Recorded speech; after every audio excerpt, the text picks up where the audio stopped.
Since we're supposedly so intelligent, why can't we solve even our simplest problems? For example, obesity. Isn't that something that doesn't exist in nature? It exists around humans, but not really elsewhere. Are we truly intelligent or just tool-making animals? Obesity starts right there. The human brain has been the same hardware for 200 to 300,000 years. But the world? It changed at rocket speed in the last 100 years. We are still running a Stone Age software that says, when you find sugar, eat. Tomorrow may not exist. When you see fat, store it. When you find energy, save it. Obesity seems absent in nature because food is scarce, movement is mandatory, and energy is expensive. In cities, food is abundant, movement is optional, dopamine is cheap. The brain says, this is paradise. Stock up. Obesity is not stupidity. It's an evolutionary bug. In the wild, carrying fat was an advantage. In famine, you survived. Today, there is no famine.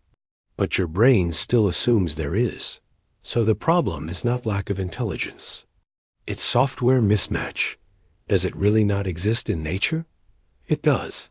But in artificial environments, in domestic dogs, in laboratory animals, in zoos. Whenever the natural environment is distorted, whenever unlimited food appears, obesity shows up. Humans have become semi-domesticated. Why can't we solve it? The food industry wants you hungry, not lean. The brain chases immediate pleasure.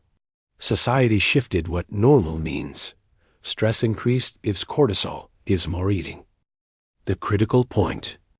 Humans are intelligent, but our impulses are older.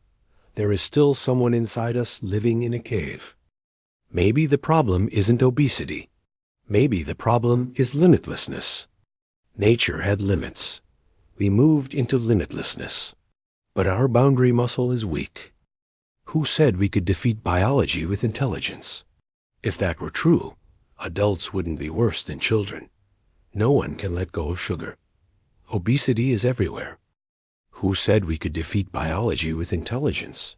No one did. We invented that idea. Think of the brain as having two layers. Lower layer, primitive system. Hunger, sex, fight-flight, sugar. Upper layer, reason, planning, ideals. The lower layer is millions of years old. The upper layer is very new. When you see sugar, the brain screams, energy, eat now. Reason says, too many calories, insulin, metabolism. The lower layer laughs. I am the survival system. A child doesn't hide impulses. An adult thinks he does. But the adult eats when stressed, eats when bored, eats when sad, eats when celebrating. So it's a child plus a justification machine. In nature, sugar is rare, fat is hard to get, movement is mandatory.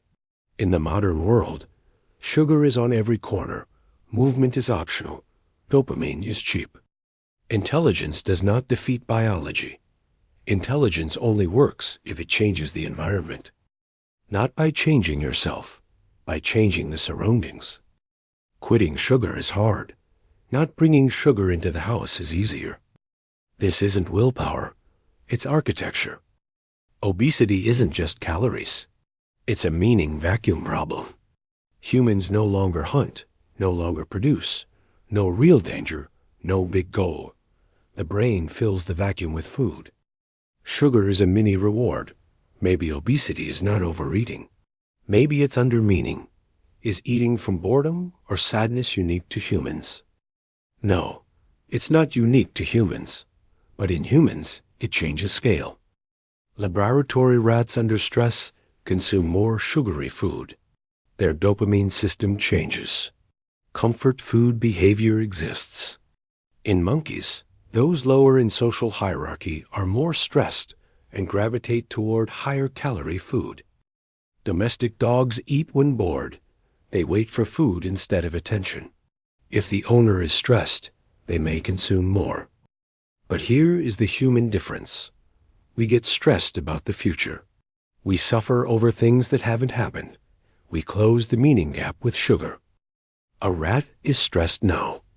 A human is stressed about what if in 10 years. Sadness feels like an energy drop. Sugar gives fast dopamine. The brain says, "You're sad? Let's give you a mini sun." An animal's distress is concrete. Human distress is existential. Animal, is the danger gone? Done. Human, who am I? Where am I going? What is the meaning? That void is deep. So, should we hunt? Is that the solution? If the issue is only weight, no. If the issue is the inner void, maybe yes, but metaphorically. What is real hunting? Not chasing a deer, chasing a goal. The issue is not burning calories. The issue is switching into hunter mode. When human beings are hunters, they are focused, active, risk-taking, purposeful.